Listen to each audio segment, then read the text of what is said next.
आंतरजातीय विवाह केल्यानं ठाणे शहरात राहणाऱ्या एका जैन कुटुंबावर समाजानं सामाजिक बहिष्कार घातल्याचा प्रकार उघडकीस आलाय।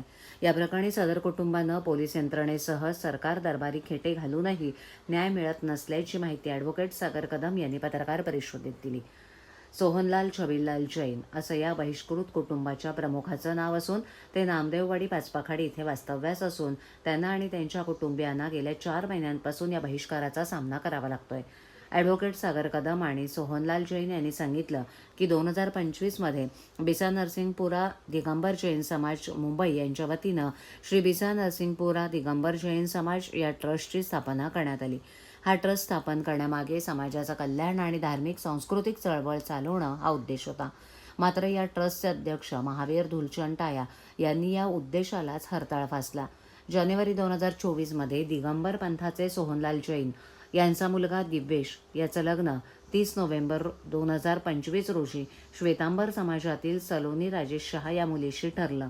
मात्र या आंतरजातीय विवाहात श्री बिसा नरसिंहपुरा दिगंबर जैन समाजचे अध्यक्ष महावीर टाया, महामंत्री राजेंद्र कुमार मेहता, संजय भामावत, ललित पांचोली यांनी दिगंबर पंथाव्यतिरिक्त अन्यत्र सोयी करण्यास विरोध केला। या विरोधाला न जुमानता विवाहाचा निर्णय कायम ठेवण्यात आला। त्यामुळे संतापलेल्या टाया आणि त्यांच्या सहकाऱ्यांनी भांडूप येथील जैनम हॉलमध्ये 24 ऑगस्ट रोजी बैठक बोलावून दिगंबर जैन समाजाव्यतिरिक्त लग्न करणाऱ्या कुटुंबांवर बहिष्कार घालण्याचा सामाजिक कायदा केला। या कायद्यानुसार जो बहिष्कृत कुटुंबाला आपल्या कार्यक्रमात बोलवेल त्यालाही बहिष्कृत करण्याचा नियम घालण्यात आलाय। त्यानंतर 16 नोव्हेंबर रोजी झालेल्या बैठकीत सोहनलाल यांच्या घरातील लग्न समारंभास उपस्थित राहणाऱ्या दिगंबर जैन समाजातील नागरिकांना दंड आणि बहिष्कार अशी घोषणा सोहनलाल यांच्या उपस्थितीत करण्यात आली। तसंच कोणाला आमंत्रण पत्रिका दिल्यास नग्न करण्याची धमकी सोहनलाल यांनी देण्यात आली। 30 नोव्हेंबर रोजी दिव्येश आणि सोलोनी यांचा विवाह लग्नविधी संपन्न झाला। या सोहळ्याला उपस्थित राहिलेल्या लोकांना माफीपत्र देण्यास लावून 11,000 रुपये दंडाची रक्कम भरण्याचे आदेश व्हॉट्सअप ग्रुपवर देण्यात आले।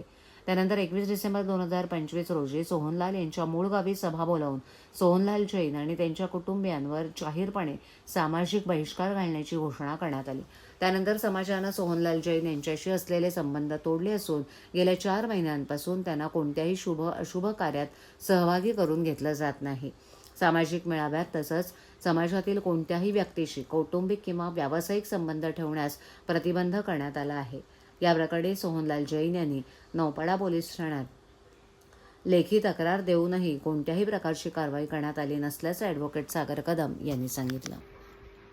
हे ज्या प्रथा आहेत आता शहरामध्ये आपण राहतो तर ते शहरापर्यंत आलेले आणि बरीचशी लोक जी आहेत म्हणजे ह्यांची केस यायच्या आधी पण आमच्याकडे बरेचसे पुरावे सापडले की यांच्यासारखे बरेचसे यांच्या समाजाचे जे आहेत लोक तर ती जी लोक आहेत तर त्यांच्या विरुद्ध पण अशा प्रकारचे फरमान काढून त्यांना बहिष्कृत केलेलं। माझ्याकडे स्वतः गावच्या तर केस गावाला होतातच या गोष्टी, म्हणजे गावाच्या साईडचे पण वेगळे आणि समाज कुठलाही समाज जो आहे हा पुढारलेला हा मागासलेला असं काही राहिलेलं नाही। प्रत्येक समाजामध्ये या गोष्टी आहेत आणि हे फक्त सत्ता कारण आहे, दुसरं काही नाहीये। ह्याच्यामध्ये फायदा जो आहे तो सत्ता ताब्यात घ्यायचा आणि लोकांना घाबरून ठेवायचं जेणेकरून सत्ता कायम यांच्याकडे राहील। समाजाची जी सत्ता आहे, पॉलिटिकल सत्ता जशी असते तो वेगळा पार्ट आहे, पण समाजाची जी सत्ता आहे ती कंट्रोल करणं हा ह्याचा मुख्य पार्ट आहे। दुसरा कुठलाही पार्ट याच्या मागे असू शकत नाही। यांच्या मुलाने आणि जे सुनेने कुठलीच चूक केली नाहीये तरी सुद्धा फक्त आपली पॉवर दाखवणं आणि यांना याच्यासाठी बहिष्कृत केलेलं आहे, ते खूप वाईट आहे। आणि माझं म्हणणं आहे प्रत्येक नागरिकांनी अशा गोष्टी काही होत असतील तर याच्यासाठी कायदा आलेला आहे, महाराष्ट्र शासनाने कायदा आणलाय 2016ला, तर त्याच्याप्रमाणे गुन्हे दाखल करावे जेणेकरून एक भीती आणि वचक बसेल आणि याच्या संदर्भात आपल्या माध्यमातून, मीडियाच्या माध्यमातून, न्यूजपेपरच्या माध्यमातून लोकांपर्यंत कळेल की बाबा हे आहे हे बेकायदेशीर आहे। नाही तर कारण बरेच लोक यांच्यासारखे जे आहेत ते सहन करत राहतात, या गोष्टी बाहेर येत नाहीत, ते बिचारे विक्टिम आतमध्ये स्वतःला त्रास करून घेतात, दुसरं काही करत नाही, त्यांच्याकडे उपाय नसतात। मग त्यांच्या हातापाया पडून लोकांचे असे जे आहेत किंवा मग आर्थिक जे आहेत जसं एक्सटॉर्शनचा आम्ही केस टाकले की पैसे डिमांड करतात, ते अशा प्रकारे ते मग सेटल करून मग ते जे आहेत विषय संपवले जातात। तर त्याची भ्यायची काही गरज नाही, याच्यामध्ये कायदा आलाय त्याच्यामुळे गुन्हे दाखल करा आणि अशा लोकांना शिक्षा होईल याच्यासाठी प्रयत्न करा।